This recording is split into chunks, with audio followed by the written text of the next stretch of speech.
तो स्टूडेंट्स, ये आपका ऑटोमोबाइल इंजीनियरिंग का सब्जेक्ट है 6th सेमेस्टर का। तो आज हम आपका सेकंड लेक्चर स्टार्ट करने जा रहे हैं। तो जैसे हमारा फर्स्ट चैप्टर चल रहा है इंट्रोडक्शन टू ऑटोमोबाइल, तो उसमें आज हमारे पास नेक्स्ट टॉपिक है हमारा टाइप्स ऑफ ड्राइव। कितने टाइप की ड्राइव होती है, जैसे फ्रंट व्हील ड्राइव है हमारे पास, rear wheel drive, four wheel drive. जैसे हम गाड़ियाँ देखते हैं, हमारे पास गाड़ियाँ हैं, गाड़ी की जो इंजन की जो पावर हम फ्रंट व्हील्स को ट्रांसफ़र करते हैं, तो फ्रंट व्हील रियर व्हील को अपनी पावर के साथ मूव करवाता है, तो वो होगी हमारी फ्रंट व्हील ड्राइव। तो अगर हम पावर प्रोपेलर शाफ्ट के थ्रू बैक वाले व्हील्स को लेकर जाते हैं, जैसे हमारी बस ट्रक होती है, प्रोपेलर शाफ्ट के थ्रू हम पावर लेकर जाते हैं, तो वो होती है हमारी रियर व्हील ड्राइव। और अगर हम फोर व्हील्स को पावर प्रोवाइड करवाते हैं, तो वो होगी हमारी फोर व्हील ड्राइव। तो नेक्स्ट हम स्टार्ट करते हैं सबसे पहले front engine front wheel drive. जैसे हमारी गाड़ी में मोस्टली इंजन कार में आप देखते हैं भी फ्रंट पे पड़ा होता है, ठीक है। तो फ्रंट इंजन भी फ्रंट पे है और ड्राइव भी हमने जो पावर ट्रांसफ़र करनी है वो फ्रंट व्हील को करनी है। जैसे डायग्राम में आप देख रहे हो, इंजन शो किया गया है और इंजन की दोनों तरफ ये फाइनल ड्राइव है, यूनिवर्सल जॉइंट लगा हुआ है एक्सल के साथ, तो बीच में क्लच लगा है और गियर बॉक्स है। तो कोई प्रोपेलर शाफ्ट का यूज़ नहीं किया हमने, क्योंकि हमने पावर जो देनी है सिर्फ फ्रंट व्हील को देनी है। तो हम इसे स्टडी करते हैं। Figure 1.3 shows the front engine front wheel drive. This layout provides optimum body luggage space and a flat floor line, resulting in a transverse longitudinal engine position।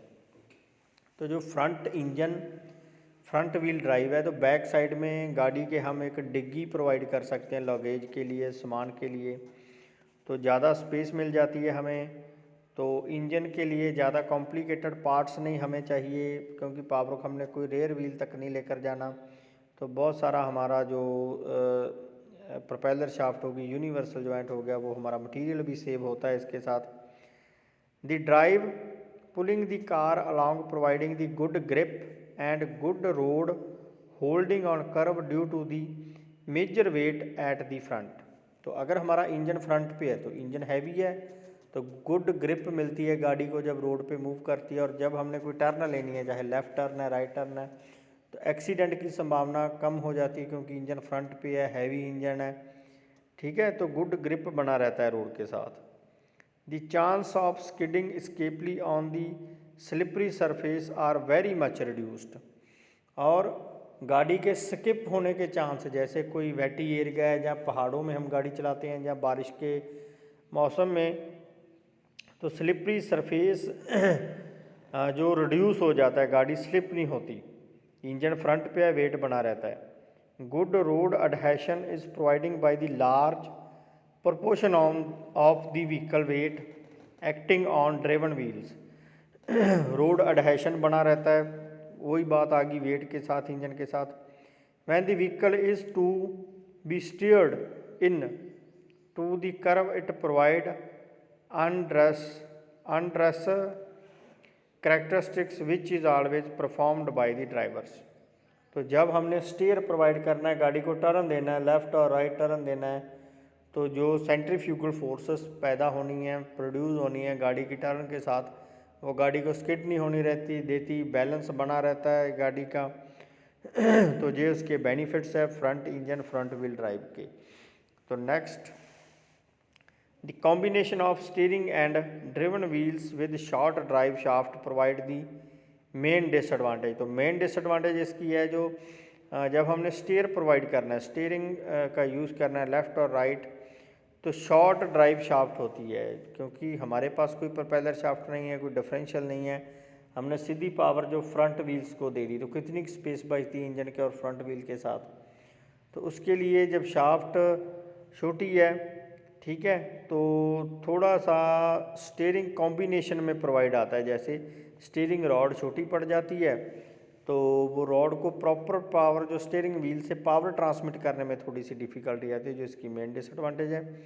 This required special universal joints and major complicated assembly. तो इस चीज़ की disadvantage को remove करने के लिए हमें special universal joint चाहिए जो एक्सेल के साथ अटैच है। मोर कॉम्प्लिकेटेड असेंबली बन जाती है हमारी।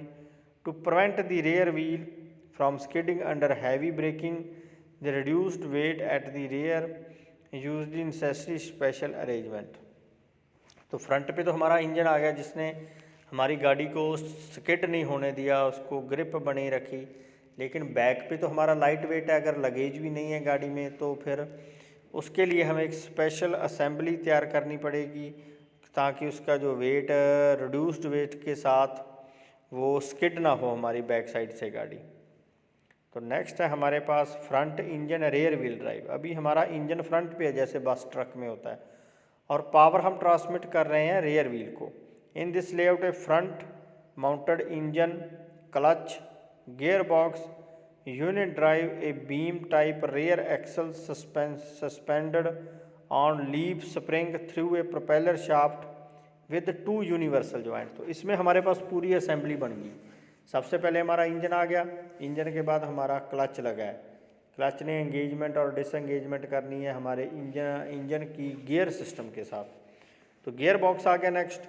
गियर बॉक्स के आगे चलकर हमारे पास एक स्पेशल रॉड आ गई जिसे हम प्रोपेलर शाफ्ट बोलेंगे। वो प्रोपेलर शाफ्ट अटैच है 2 यूनिवर्सल जॉइंट के साथ। और हमारा सस्पेंशन सिस्टम आ गया, जैसे हमारा लीफ स्प्रिंग है तो पावर हम ट्रांसफ़र कर रहे हैं सबसे पहले डिफरेंशियल को। With the help of coil spring the front wheels are independently sprung. जो फ्रंट व्हील है उसको पावर नहीं जा रही तो हम उसको एक स्प्रिंग सिस्टम दे देंगे, कॉयल स्प्रिंग उसके साथ अटैच कर देंगे ताकि अनइवन रोड के ऊपर गाड़ी को कोई दिक्कत ना आए। ठीक है, as shown in figure 1.4 this layout is one of the oldest layout which remain unchanged for many years. Some of the advantages provide by this system are, जैसे ये हमारा आ गया front engine rear wheel drive. तो first diagram में हम पूरी गाड़ी देख रहे हैं। तो सेकंड जो डायग्राम है इसकी उसमें देखो इंजन फ्रंट पे है तो क्लच आ गया, गियर बॉक्स आ गया, उसके बाद हमारा आ गया यूनिवर्सल जॉइंट। 2 यूनिवर्सल जॉइंट है, उनके बीच जो शाफ्ट लगी है वो है हमारी प्रोपेलर शाफ्ट। और उसके बाद हमारा लगा डिफरेंशियल। डिफरेंशियल ने पावर ट्रांसमिट करती राइट और लेफ्ट दोनों रेयर व्हील्स की तरफ। जो डिफरेंशियल का मेन यूज़ है उसको हम आगे चलकर स्टडी भी करेंगे। डिफरेंशियल का मेन यूज़ है जब गाड़ी टर्न लेती है, राइट टर्न या लेफ़्ट टर्न, तो जो हमारे राइट और लेफ़्ट व्हील है तो उसकी जो स्पीड को मेंटेन करता है डिफरेंशियल। तो हमारे पास ये front engine rear wheel drive है, इसकी सम एडवांटेजेस है हमारे पास, जैसे balanced weight distribution between the front and the rear wheels, weight को बैलेंस करके चलते हैं। Easy front wheel steering, front wheel को स्टेयर करना इजी है क्योंकि हमने कौन सी उसको पावर ट्रांसमिट की है, पावर तो बैक व्हील्स को चली गई, तो स्टेयर करना आसान है। Behind the rear seat large luggage space is available, back seat के पीछे हम लार्ज लगेज स्पेस भी प्रोवाइड करवा सकते हैं गाड़ी के लिए। accessibility to various components like engine, gearbox and rear axle is better in comparison to the other layout. The control linkage like accelerator, choke, clutch and gearbox are short and simple. अगर हम power back को transfer कर रहे हैं तो engine की जो गाड़ी की असेंबली बनाने में आसान रहेगा, ज़्यादा कॉम्प्लिकेटेड पार्ट्स नहीं रहेंगे, ज़्यादा दिक्कत नहीं आएगी उसको बनाने के लिए। तो जो स्मॉल पार्ट्स है जैसे एक्सीलेटर है, चोक है, क्लच है, गियर बॉक्स है, उसके लिए सिंपली स्पेस हमें अवेलेबल हो जाता है easily. Full benefits of the natural air stream created by the vehicle movement is taken by the forward facing radiator resulting in reduce power loss from a large fan.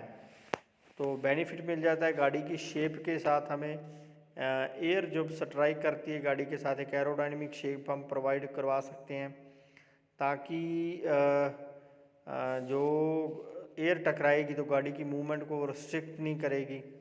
ठीक है, तो next है small length of the propeller shaft permits the angularity of the universal joint to be small and easily provide by the simple tyres. जो हम simple propeller shaft use कर रहे हैं, simply use कर सकते हैं। प्रोपेलर शाफ्ट को हम यूनिवर्सल जॉइंट प्रोवाइड करवाते हैं। यूनिवर्सल जॉइंट इसलिए प्रोवाइड करवाया जाता है ताकि मिस अलाइनमेंट ना हो पावर ट्रांसमिट करने के वक्त। गाड़ी ने अनइवन रोड के ऊपर मूव करवाना है, गाड़ी कभी अप जाएगी, डाउन जाएगी, तो प्रोपेलर शाफ्ट एक लाइन में पावर ट्रांसमिट करती रहे, वो टूटे ना, ब्रेकआउट ना हो उस शाफ्ट का, इसलिए हमने इसको यूनिवर्सल जॉइंट प्रोवाइड करवाया गया है। तो नेक्स्ट हम देख रहे हैं front engine rear wheel drive with all independent suspension. हमने हर एक जगह पे कॉइल स्प्रिंग लगा दी है। जैसे उसमें हमने बैक टायर के ऊपर हमने लगाया था लीफ स्प्रिंग, इसमें हमने बैक पे भी हमने कॉइल स्प्रिंग लगा दिया। By mounting the rear wheel drive assembly on the body unit and using universally jointed shaft to independent spring rear wheel as shown in figure 1.5. The layout design can be modified and improved. It provides number of benefits like improved handling, comfort and rear wheel grip as well as reduced unspring weight. Unspring weight reduce कर दिया हमने, grip provide करवा दी, गाड़ी more comfortable बना दी हमने जब हर एक tyre के ऊपर हमने कॉइल स्प्रिंग का भी यूज़ कर लिया। तो नेक्स्ट है हमारे पास rear engine rear wheel drive. अभी हमारा इंजन बैक में है और बैक व्हील्स को ही हमने पावर ट्रांसमिट करनी है। This arrangement eliminates the necessary for a propeller shaft. तो प्रोपेलर शाफ्ट को हमने यहाँ पर रिमूव कर दिया, एलिमिनेट कर दिया। As the engine is mounted adjust to the driven wheels, the engine clutch gear box and the rear drive from the single unit in this layout as shown in figure 1.6 to reduce the overhang distance between the wheel center and the front of the engine. The final drive is generally placed between the clutch and the gearbox. तो हमने जो हमारा engine back के ऊपर लगा है, तो जो हमने कंपोनेंट्स प्रोवाइड करवाने थे पावर को ट्रांसमिट करने के लिए, उनका एलिमिनेशन होना स्टार्ट होगा, वो कम होने स्टार्ट हो गए। तो डिस्टेंस कम हो गया, क्योंकि डिस्टेंस कम है रेयर व्हील्स का और इंजन का, तो डायरेक्टली हमने पावर ट्रांसमिट कर दी। In comparison to the front wheel drive it has a simpler drive shaft layout. Further the weight of the rear engine on the drive wheels provide excellent traction and grip. हमारा engine back पे पड़ा है तो excellent grip provide करवाएगा हमारी गाड़ी को, क्योंकि बैक व्हील्स के ऊपर जो हमारा वेट आ गया तो ग्रिप प्रोवाइड होगी, स्किड नहीं होगा व्हीकल हमारा। Especially on steep hill as well as when accelerating. और जब हमने स्टेप हिल के ऊपर गाड़ी को मूव करवाना है, एक्सेलरेटर हाई स्पीड पे मूव करवाना है, तो अच्छा ग्रिप बना रहता है।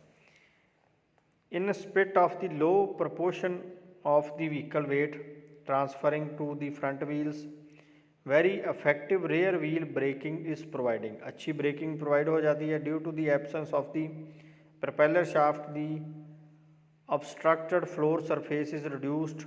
propeller shaft निकल गई तो floor surface हम reduce कर सकते हैं गाड़ी को, और नीचे की तरफ जो space बचती है रोड की और गाड़ी की, वो डाउन कर सकते हैं हम।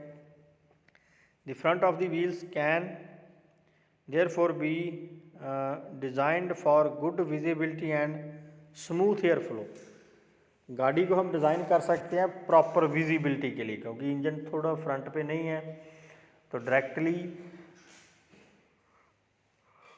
जो हमारा ड्राइवर है फ्रंट सीट पे बैठा है, तो हम और स्पेस कम कर सकते हैं, तो वो ईजिली विजिबल रह सकता है उसके लिए, और स्मूथ एयर फ्लो बन सकता है।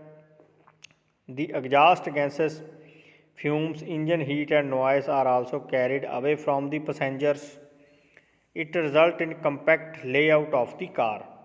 The layout has also created disadvantage like restriction, luggage space कम हो जाती है due to a narrow front compartment which house the fuel tank also. उसमें फ्यूल टैंक भी लगाना है हमने फ्रंट पे, तो लगेज स्पेस कम हो गई। Natural air cooling is not possible, तो रेडिएटर बैक पे चला गया, तो एयर बैक को कैसे जाएगी, फिर इसलिए नेचुरल एयर कूलिंग पॉसिबल नहीं रहती। It required a powerful fan, तो उसके लिए हमें पावरफुल फ़ैन की ज़रूरत पड़ेगी। The floor is further obstructed due to long linkage required for the engine, clutch and gearbox control. तो हमें क्लच एंड गियर बॉक्स के कंट्रोल के लिए स्पेशल असेंबली का यूज़ करना पड़ेगा.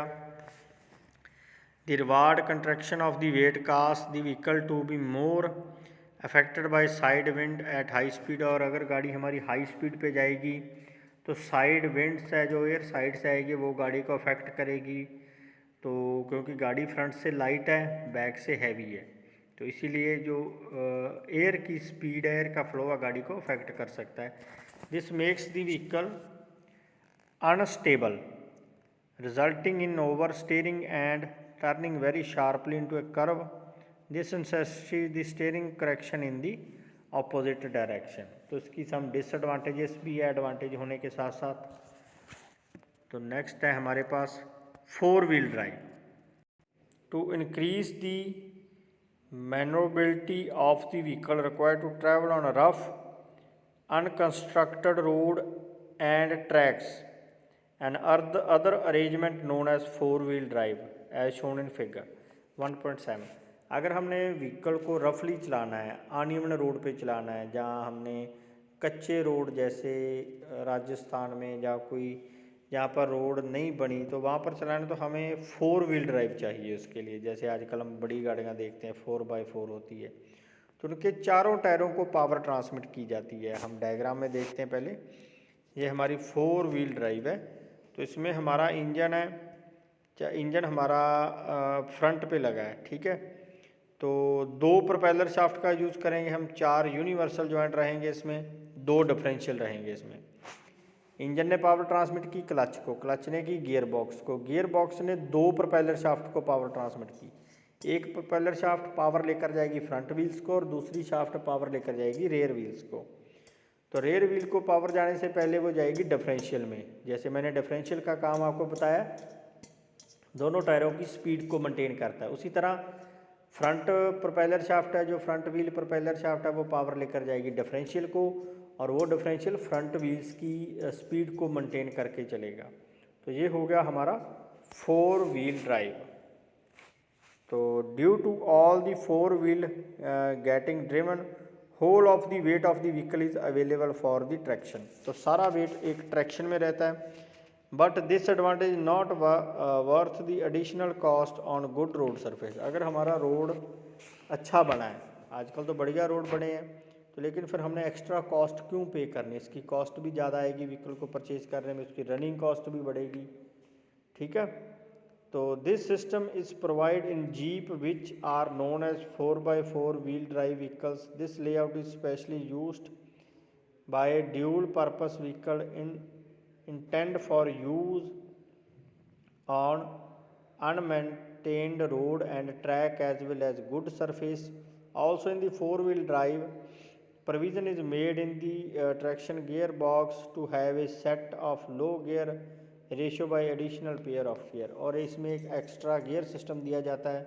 अगर हमें इसका यूज़ करना है 4x4 करना है या 4x2 रखना है गाड़ी को तो वो एक एक्स्ट्रा असेंबली प्रोवाइड करवाई जाती है व्हीकल को. तो ये डायग्राम है, डायग्राम थोड़ा ध्यान से देख लो आप. तो नेक्स्ट है हमारे पास advantages and disadvantages of rear engine rear wheel drive. Engine भी बैक पे है तो ड्राइव भी बैक को देना है. तो इसकी एडवांटेज और डिसएडवांटेज हमारे पास फर्स्ट है better road adhesion preferred on steep hill and while accelerating with increased weight on the driving wheel. Better road adhesion बना रहता है अगर हमारा इंजन बैक पे है, बैक व्हील को हम ड्राइव दे रहे हैं. इसकी डिसएडवांटेज है at high speed the increased weight at the rear end makes the vehicle unstable. अगर हमने गाड़ी को हाई स्पीड पे मूव करवाना है तो विंड भी अफेक्ट करेगी, जैसे हमने पढ़ा था हवा भी अफेक्ट करेगी व्हीकल को, गाड़ी अनइवनली मूव करनी स्टार्ट हो जाएगी. सेकेंड पॉइंट है generally a proportional part of weight of the car is transfer to the front wheel while braking. Therefore due to the firm road surface contact maintain by the rear engine car assist the vehicle in stopping. तो इसकी एक advantage है भी जब हम brake apply करेंगे high speed पे गाड़ी को तो सारा वेट फ्रंट टायरों के ऊपर आना स्टार्ट हो जाएगा, तो ब्रेक ईजिली गाड़ी ले लेगी, जल्दी ब्रेक उसके काम करना स्टार्ट कर देंगे। तो डिसएडवांटेज है, to control the engine clutch and gear box long linkage are required. Clutch gear box front पे है, तो इंजन को कंट्रोल करने के लिए क्लच और गियर बॉक्स चाहिए, तो उसके लिए long linkage number of long shaft हमें जो लिंक कनेक्ट करेगी इंजन के साथ वो प्रोवाइड करवानी पड़ेगी। थर्ड है, in this arrangement front wheels are only for steering purpose. जो फ्रंट व्हील है वो सिर्फ स्टीयरिंग पर्पस के लिए और उनका कोई काम नहीं है। डिसएडवांटेज है इसकी third, the width of the car at the front gets reduced for the accommodating the movement of the steering wheel, resulting in a reduction in size of the luggage compartment for given length and width of the car। तो front से car की चौड़ाई कम करनी पड़ेगी, luggage space कम हो जाएगी, जो इसकी मेन डिसएडवांटेज है। फोर्थ एडवांटेज है, the necessity of the propeller shaft is altogether eliminate due to the combination of the engine, gearbox and final drive। This also required only one common oil sump। तो propeller shaft eliminate कर सकते हैं हम इसमें, जिसके लिए common oil sump का use होगा। डिसएडवांटेज है, the wheels get turn to sharply into the curve due to tendency of over steering. This necessitates the turning of the steering wheels in the opposite direction to make correction by the driver. तो जब हम गाड़ी को turn करेंगे तो सारा wait है जो बैक के ऊपर है, तो इसीलिए एक सिंपल और हम बोल सकते हैं शार्प टर्न लेगी गाड़ी, जिसके साथ हमारा एक्सीडेंट हो सकता है, गाड़ी पलट भी सकती है, हम बोल सकते हैं। Good visibility and streamlining is provide by the proper design of the vehicle. Good visibility provide करवाई जा सकती है, जो इसकी एडवांटेज है। तो efficient cooling become very difficult to obtain due to screening of the engine by the vehicle body. तो cooling जो प्रोवाइड करवानी है गाड़ी को, रेडिएटर एक्स्ट्रा फैन चाहिए, क्योंकि नेचुरल एयर तो स्ट्राइक नहीं करेगी फिर। तो एडवांटेज सिक्स्थ है, the passengers are keep away from the inconventional like noise heat and fumes. Engine back पे रह गया, बैक पे उसका धुआं निकल गया, तो इसीलिए नॉइस नहीं आएगी गाड़ी में, हीट नहीं आएगी, फ्यूल गैसेस नहीं आएंगी गाड़ी में, तो वो इसकी एक एडवांटेज रहेगी। तो सेकंड है advantage and disadvantage of the front engine front wheel drive. अभी हमारा इंजन भी फ्रंट पे है, तो ड्राइव भी हम फ्रंट व्हील्स को दे रहे हैं। As compare to rear wheel driven car there is a faster and safer travelling due to good road holding on the curve. तो गुड रोड ग्रिप बना रहता है, तो हम फास्ट ड्राइव कर सकते हैं ईजिली। डिसएडवांटेज है, due to the weight of the vehicle moving to the rear wheel, the weight of the driven wheel is reduced to step gradient as well as accelerating। तो जो wait है गाड़ी का सारा फ्रंट पे रहता है, जब गाड़ी मूव करेगी तो थोड़ी सी हाई स्पीड लेने में दिक्कत आएगी गाड़ी को। तो एडवांटेज सेकंड है, good road adhesion is obtained due to large part of the vehicle weight being carried on the driving wheel under the normal condition. Good road grip बना रहता है, जैसे हमने पहले भी डिस्कस किया है। सेकंड है the tractive effort which is most needed on the step gradient and during accelerator is reduced. Tractive effort नहीं मिलती, क्योंकि सारा इंजन का वेट जो फ्रंट पे रह गया, गाड़ी पीछे से वेट प्रोवाइड करने के लिए हमें स्पेशल असेंबली चाहिए फिर। थर्ड है under steer condition generally preferred by the many drivers are promoted by this type of drive। The car comes back to closer reduce if the throttle is reduced। This makes the steering wheels to turn more in the direction of the turn to make it better condition। Steering system को special assembly चाहिए, क्योंकि गाड़ी का engine front पे है, front पे ही हम उसको पावर ट्रांसमिट दे रहे हैं। तो जो स्टीयरिंग रॉड है, फिर स्टीयरिंग प्रोवाइड करने के लिए उसकी स्पेशल असेंबली चाहिए, क्योंकि फ्रंट पे इंजन है, फ्रंट को ही हमने स्टीयर प्रोवाइड करना है, तो उसके लिए थोड़ी सी डिफ़िकल्टी रहेगी। तो ये इसकी डिसएडवांटेज है। तो एडवांटेज में हम अगर बात करें, तो जब हमने गाड़ी को टर्न लेना है, चाहे राइट टर्न लेना है चाहे लेफ़्ट टर्न लेना है, ठीक है। तो इंजन फ्रंट पे है, फ्रंट व्हील ड्राइव है, तो गाड़ी पलटेगी नहीं क्योंकि गुड रोड ग्रिप बना रहता है, एडहेशन रहता है गाड़ी का। ठीक है, चाहे इन साइड को हमने टर्न लेना है, चाहे आउटसाइड को लेना है। एडवांटेज है fourth, a lower flat floor line is provided due to dispensing with the propeller shaft routing in the lowering of the centre of gravity. Centre of gravity कम हो जाती है तो हम प्रोपेलर शाफ्ट को एलिमिनेट कर देते हैं, तो इसलिए हम गाड़ी को और नीचे की तरफ बना सकते हैं, जो रोड सरफेस रोड स्पेस कम कर सकते हैं। डिसएडवांटेज है इसकी, under this condition certain modification in modern design have been made to ensure provision of the sufficient traction.